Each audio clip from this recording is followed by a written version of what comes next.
for Sale podcast. This is episode 427. And what you're about to hear about, I didn't know this. I'm younger than the age of NWA when they were like in the streets and on the radio. I'm younger than that whole era of music. So I had no idea that the NWA had any interaction with the FBI at all. But Ice Cube's about to tell the story of their first interaction with the FBI, which is mind-blowing to me. Like I always figure that there's a file on, Dave Chappelle, probably FBI, CIA. Like I always figure there's one on Rogan, that there's some on the people, Alex Jones for sure, some big Instagram truthers, Zuby for sure has some kind of file. Patrick Bet David definitely has a file on him.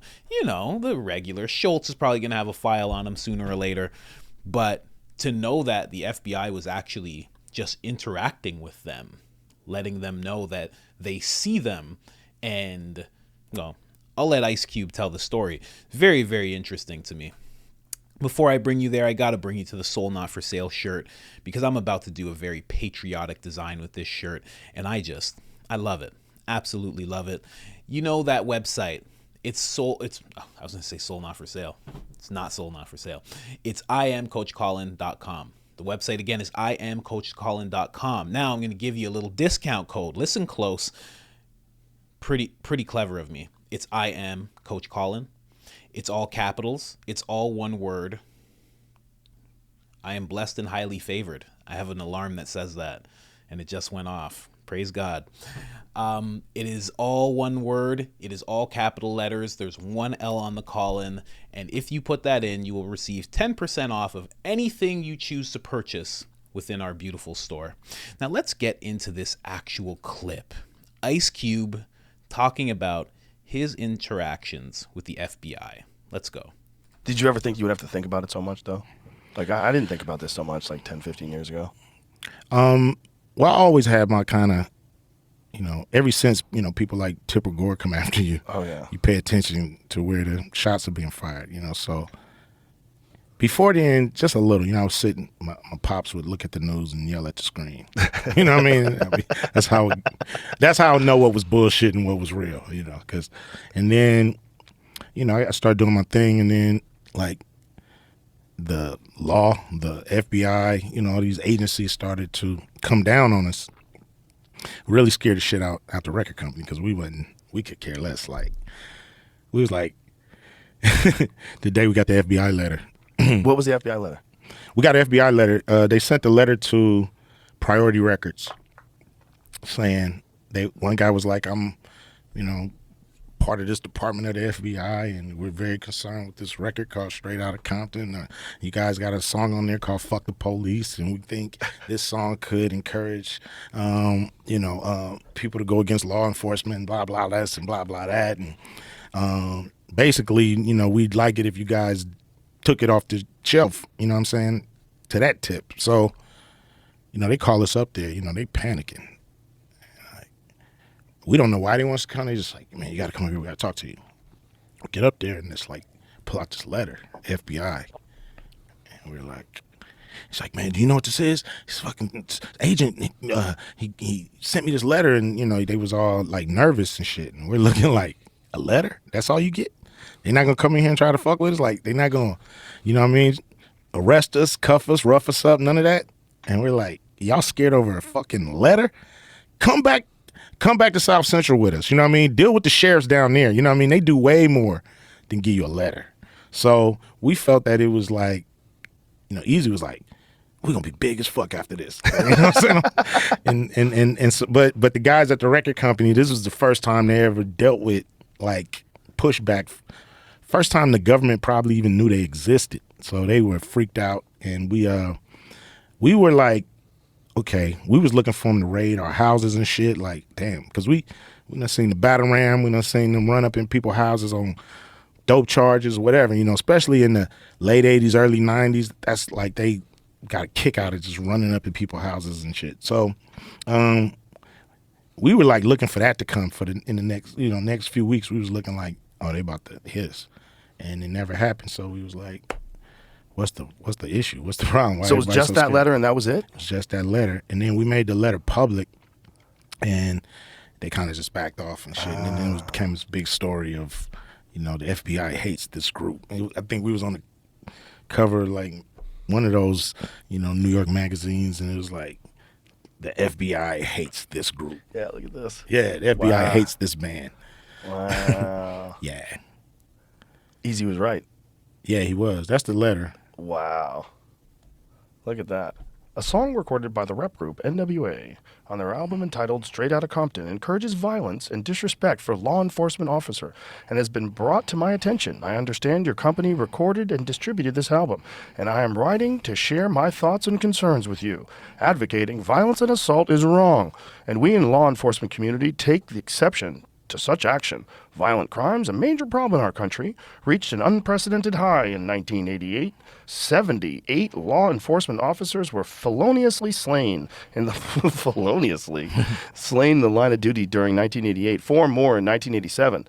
Law enforcement officers dedicate their lives to protection of our citizens, and recordings such as the one from NWA are both discouraging and degrading to these brave, dedicated officers. Music plays a significant role in society, and I'd want you to be aware of the FBI's position relative to this song and its message. I believe my reviews reflect the opinion of the entire law enforcement community. Huh. Yeah. Never met this dude? Nah, never. Interesting. Yeah. 1988 was a different world. And that was the first. That was like the first moment of that where, we had heard that like the government and politicians were concerned about rap music. Without a doubt. And then it just... they didn't come after me, but all these other different agencies were starting to hit us up, and they started going after Ice-T, a little bit, because Body Count did a song called Cop Killer, and it was a time when we grew up real fast, and we had to understand that this is bigger than hip hop, and we gotta stand up for what we know is true and right. It's like we're not making shit up. Go down, I've seen guys tell cops, it's like, take off that gun, take off that badge, and we can knuckle it up in the streets and do it like men. And so, we knew that sentiment was out there where people was really like, yo, if you're gonna act like a thug, let's thug it out. Or you're gonna act like an officer, then we'll respect your authority.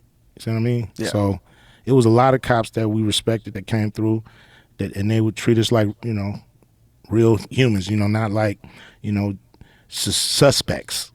You know what I mean? You don't want anybody come through just treating you like a suspect. You ain't out here doing nothing.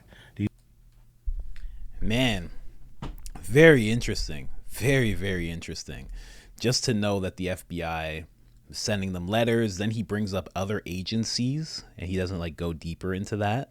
And I've watched the whole podcast already twice. He doesn't go into what the other agencies were at all, and I can't really find anything on it. I was looking into it while I was watching. Really interesting stuff. And to think what would have happened if they didn't make that letter public? The FBI sends a letter, they don't say anything after. What if they just kind of just went silent, just ignored it? Would the FBI start doing, tactics? Would they have started coming down on them in a shadowy way? I wonder. Because as soon as they made it public, you can't really go and take any of these guys out at that point. You got to kind of just step back and be like, okay, we're getting notoriety. Back then the FBI used to care about that a little bit. Nowadays, not so much. And just to flip over to that picture that Joe Rogan was showing you guys, the FBI hates this band. It's pretty cool. Part 33. Oh, yeah, of course. Part 33. Yeah, but very, very, very, very wild stuff. The FBI is watching. And that's the thing. It's like, did that ever stop? That's the thing that I always question. You hear a story like that, did it ever stop?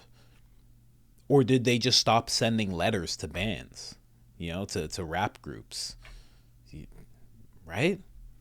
And why even stop at rap? Maybe they're doing that to rock bands. Who knows? we always think of surveillance as something that happens and then doesn't happen anymore, you know, for the most part. I know some people are like, they're always watching us, but just in terms of the FBI, they're like, you know, I think you saying this can mean that, and like maybe they're at the point of infiltration. Maybe before it was just like, let's try and talk to these guys. You know, maybe they've moved on to like straight up infiltrating. Maybe they've moved on to the point where like the last 10 huge hip hop artists you've seen are like agents of some kind. I don't know. It just really makes me think. Anytime I see entertainment not intermingling, but interacting with an agency like this, it always makes me think a little bit. And then also, just to go over here real quick, there was a whole thing with, he mentioned Tipper Gore, and I was like, what does that mean? Apparently Tipper Gore went after the NWA quite hard, and she was the one that got the parental sticker put on their stuff, and anytime there was any kind of violence, the perfect scapegoat was gangster rap.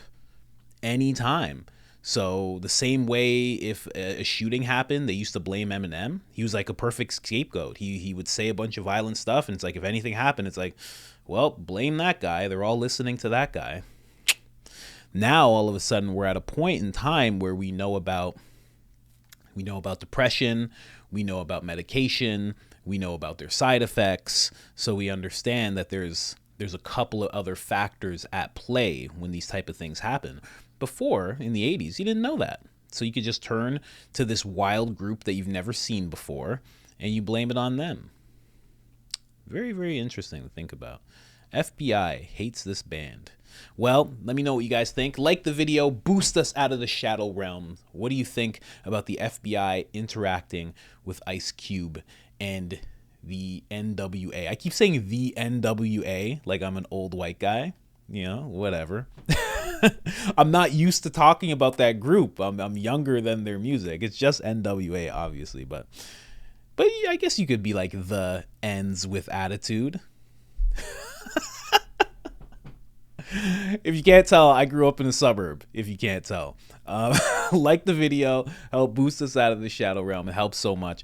Other than that, I am out.